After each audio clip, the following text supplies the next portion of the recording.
Hey guys, it's me, Jasmine, and I forgot. Hey everyone, it's me, Jasmine, and Lunar New Year is right around the corner. If you know anything about Lunar New Year, the most important thing, the food. Today I'll be showing you 3 sweet treats that I grew up eating while celebrating Lunar New Year on my Taiwanese family side. There's a whole list of different foods, both sweet and savory, to be eaten during Lunar New Year festivities, and these are just 3 out of many that I loved from my childhood. Many different cultures celebrate Lunar New Year in their own way, and they all have their own special traditions, though many also overlap. So Lunar New Year celebrates the first year of the lunisolar calendar. You might have heard Lunar New Year been called Chinese New Year. That really encompasses Chinese New Year traditions. Lunar New Year encompasses all different kinds of cultures that celebrate this calendar date. So you might see Koreans say Happy Korean New Year. Vietnamese people celebrate Tet or say Happy Vietnamese New Year. Every culture has their own special traditions. The first treat we're making are fried sesame balls. They're deliciously crispy yet chewy and have a beautiful nuttiness from both the sesame seeds and the red beans. They are super popular to eat during Lunar New Year. The round shape and golden color stand for good luck, and they also increasingly grow in size while cooking, which stands for growing prosperity. So to begin, we have some red beans that have been soaking overnight. This is what they look like before soaking. We want to soak them to 1, reduce the cooking time, and 2, make them more digestible. We're going to start by draining these. We're going to add water to a pot and then add in our beans. So once this is boiling, we're going to cover it up and let it cook for an hour. You'll see that they are soft, they're plump, most of the water has cooked down. So we are now going to add some sugar, and we're just going to mix this until it thickens into a paste. Get your aggression out. Think of every auntie that has asked you, when are you going to get married? Do you have a partner? How much money do you make? I'm enough. Just kidding, everything's fine, everything's fine. Let's transfer this to our bowl, and as it cools, you'll notice that it starts to slightly thicken. Our red bean paste is ready. Let's get to making the dough. First, I have some brown sugar here and some hot water. I'm gonna pour it over my brown sugar, and then we're just gonna mix it all up until it fully dissolves. So I have some glutinous rice flour over here. The glutinous rice flour is so important. It gives it that mochi texture, so don't use all-purpose flour. You're gonna be so sad. Okay, so with the flour, I'm going to create a well in the center, and then we're gonna pour in our brown sugar syrup. And now we're just gonna stir this for about 5 minutes until everything's fully combined and the dough is smooth. I know it looks a little wet right now, but we're gonna start kneading it and it'll firm up. So let's transfer our dough to my floured and clean counter. So I like to flour my hands first to keep it from getting sticky. Start incorporating everything together. And we're just gonna knead this for about 5 minutes. Perfect, so our dough looks about ready. You can see that it's much firmer than before. Time to assemble. So first we're going to cut our dough in half, and we're gonna roll these out into logs until I have 8 pieces of dough. So with each of our divided pieces of dough, we're gonna roll them into balls, and every time you have a finished ball, go ahead and place a damp paper towel over it to keep it from drying. I'm gonna finish rolling out these balls, and then we'll get to filling them. So it's time to assemble. We're just gonna work with 1 at a time. Remember to keep your damp towel over the rest of your dough babies. I saw a comment the other day that was like, why do all tasty producers call their doughs dough babies? Why do we do that? I know, I have no clue why. Flatten it.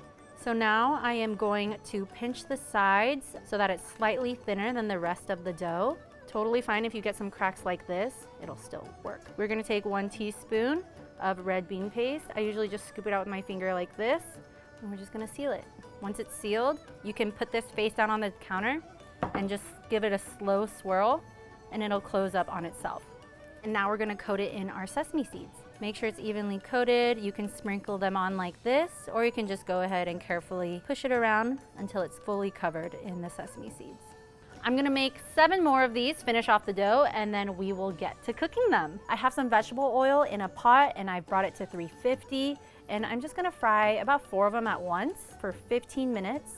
Once it puffs up, it kind of lives on one side, so you're gonna wanna kind of flip it so it's evenly cooked and golden brown. Typically, we eat these on Lunar New Year because the round shape and the golden color symbolizes good luck.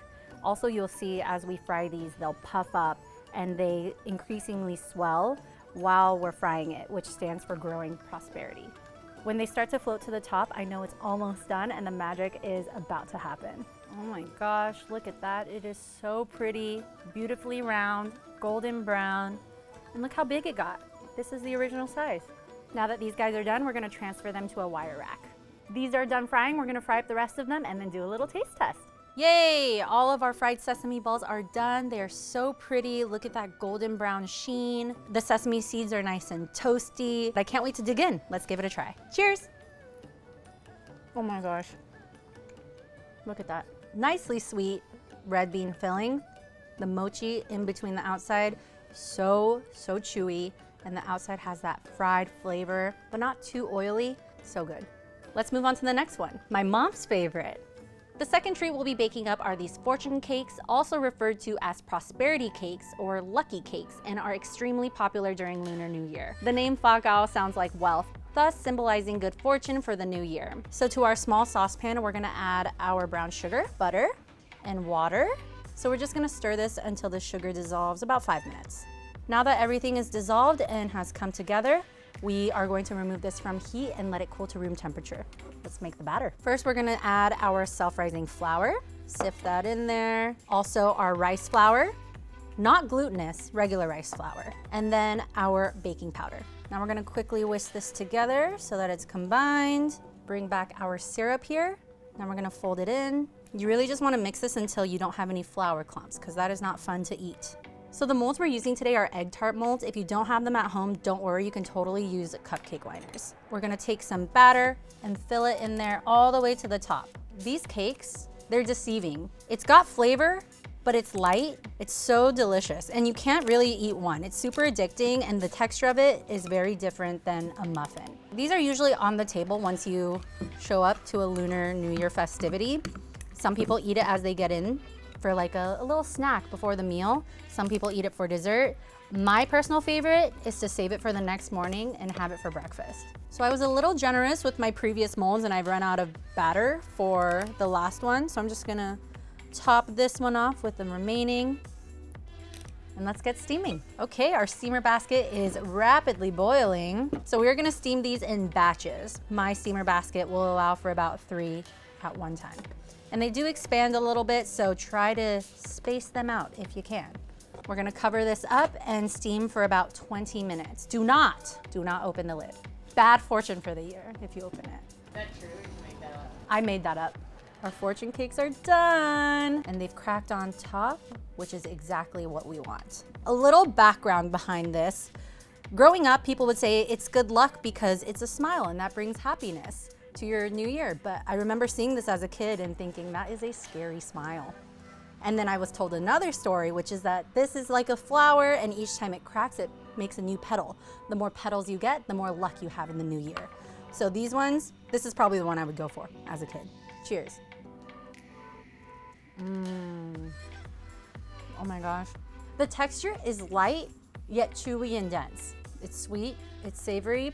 I love that this is perfect for any time of the day, breakfast, lunch, dinner, snack, dessert. All right, this was really good, but let's move on to the next one, which is my favorite. These last ones, probably my favorites for the day, glutinous rice balls or tangyuan. They symbolize reunion and togetherness and are considered a good luck food to bring in a peaceful and happy new year. They sit in a light yet flavorful brown sugar ginger syrup that is so scrumptious and so refreshing. We'll start by making the filling. So this one is my favorite. This is the black sesame for the black sesame filling. We are gonna start by toasting this. It's a little hard to see once they're nicely toasted because the color doesn't really change. You'll know when it's done when you get that nutty aroma. Now that it's beautifully toasted, we are going to transfer this to our food processor. Toss in our sugar, and we're gonna process. So now we're gonna process this until it becomes a paste.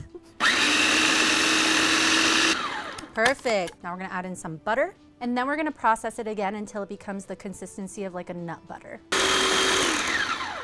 All my black sesame desserts. I love this in a bun, this in a milk tea, oh my God. All right, let's transfer this to a bowl and then we're gonna repeat the same with our peanut filling. So same steps as last time, except with peanuts. Great, these peanuts look like they are beautifully toasted. Let's process this in the food processor. Our sugar, and we're gonna process this. Perfect. We're gonna toss in our butter. Look at this. Look at the consistency of this. This looks great. We're gonna put both the peanut and black sesame fillings in the fridge to chill for an hour. I'll be right back. Our fillings are now out of the fridge. Look how firm they are. So this will make 10 fillings. I'm gonna break it in half and we're gonna do 5 from each of these. So we're just gonna roll it into balls. There's always a debate. Do you like your glutinous rice balls in a hot broth or a cold broth?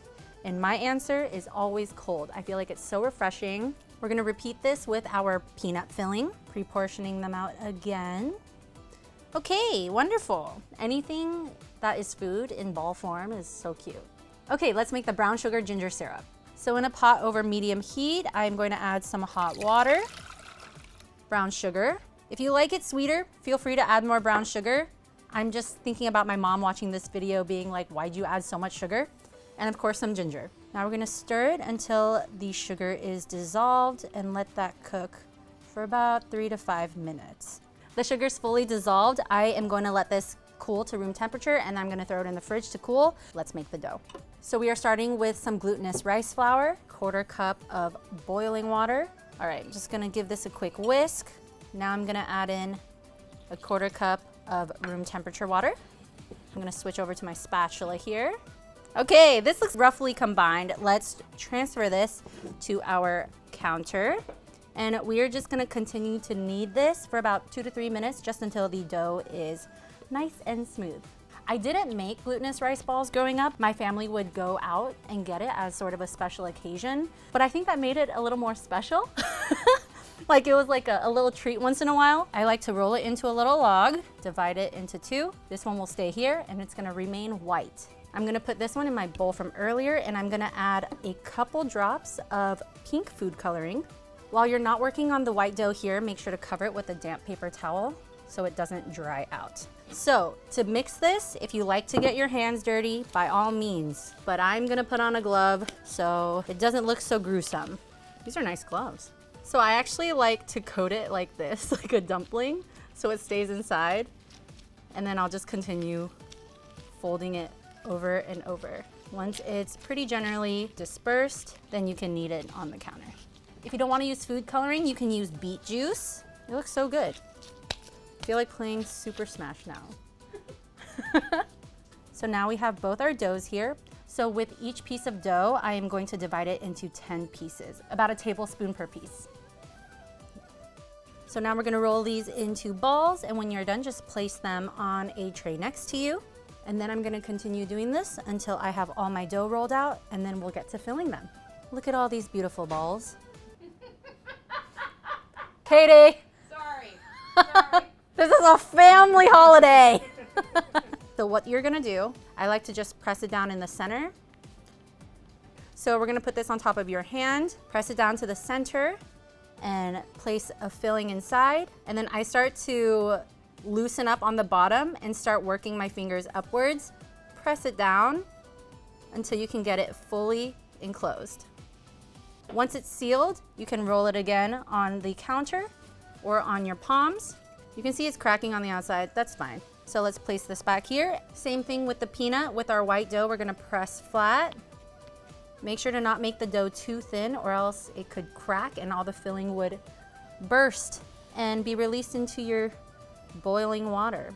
So I put the peanut filling inside, same thing. We're just gonna wrap it and seal it closed. All right, I am gonna finish assembling the rest of these. Usually the whole family is helping, but I'm on my own today. I have some water in a pot here and we are going to boil 6 at a time, and totally okay to combine both of them. So drop it in gently. It'll stick to the bottom of your pan, so you just wanna carefully stir it. They're finally floating and we've cooked them for another minute. They're looking absolutely good and we are going to put them in the ice bath.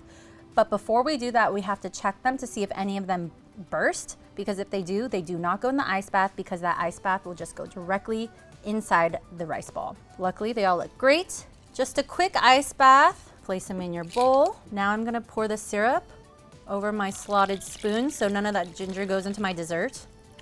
So here we have it, the glutinous rice balls, otherwise known as tangyuan, my favorite. I'm super excited to dig in. Let's give it a try. Make sure you get some broth. Cheers. Black sesame, the flavor is just this rich nuttiness that doesn't compare to other nuts and seeds. It's so special. All right, y'all, that was so good. I hope you had a good time making these Lunar New Year treats with me. If you make any of these recipes or celebrate Lunar New Year in your own special way, make sure to snap a picture and tag me on Instagram. Happy New Year!